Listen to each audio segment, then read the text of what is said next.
روایت ہے کہ دو آدمی حضرت علی رضی اللہ تعالی عنہ کے پاس ایک فیصلہ لے کر آئے۔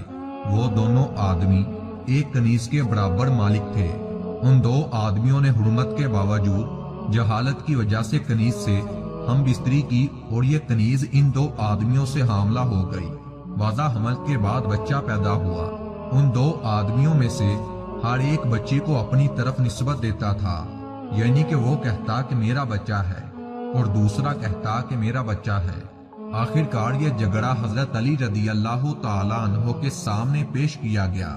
آپ رضی اللہ تعالی عنہ نے اس لڑکے کی پرچی ڈالی کہ جس کے نام کی پرچی نکلے گی یہ بچہ اس کا ہوگا۔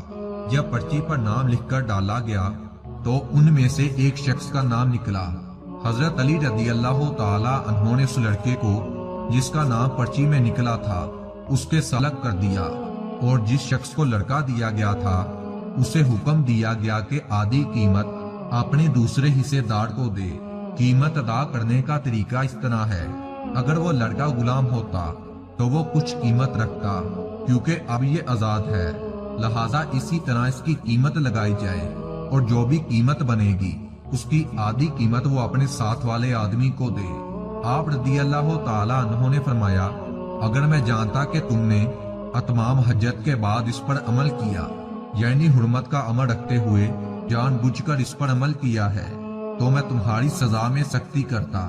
حضرت علی رضی اللہ تعالی عنہ کا یہ فیصلہ حضور نبی کریم صلی اللہ علیہ وآلہ وسلم تک جا پہنچا تو آپ صلی اللہ علیہ وآلہ وسلم نے تصدیق فرمائی اور خدا کا شکر ادا کیا اور فرمایا، تمام تعریفیں اس اللہ کے لیے ہیں جس نے میرے اہل بیت رضی اللہ تعالی عنہ میں سے ایک شخص کو منتخب کیا ہے کہ وہ فیصلہ کرتے وقت سنت داؤد پر فیصلہ کرے۔ سنت داؤد کے فیصلے کرنے سے مراد الہام کے ساتھ فیصلہ کرنا۔ رسول خدا صلی اللہ علیہ وآلہ وسلم کی دعا کا اثر ہے کہ رسول خدا صلی اللہ علیہ وآلہ وسلم جب آپ رضی اللہ تعالی عنہ کو یمن بھیجنا چاہتے تھے، حضرت علی رضی اللہ تعالی عنہ فرماتے ہیں کہ میں نے عرض کی، یا رسول اللہ صلی اللہ علیہ وآلہ وسلم، مجھے لوگوں کے درمیان قضاوت کے لیے بھیج رہے ہیں کہ ان کو حلال و حرام اور قرآن پر عمل کرنے کو بتاؤں اور ان کے درمیان حکومت کروں، حالانکہ میں ابھی جوان ہوں، میں ان فیصلوں کے بارے میں علم و دانش نہیں رکھتا۔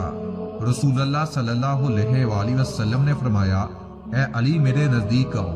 حضرت علی رضی اللہ تعالی عنہ رسول پاک صلی اللہ علیہ وآلہ وسلم کے پاس گئے۔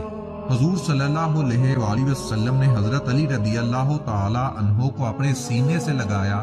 حضرت علی رضی اللہ تعالی عنہ کے سینے پر ہاتھ پھیرا اور دعا کرتے ہوئے فرمایا، اے میرے اللہ، علی کے دل کو ہدایت اور رہنمائی عطا فرما اور اس کی زبان کو ثابت رکھ۔ حضرت علی رضی اللہ تعالی عنہ فرماتے ہیں کہ میں نے اس کے بعد لوگوں کے درمیان جو بھی فیصلہ کیا اس میں کبھی بھی کوئی شک نہیں کیا۔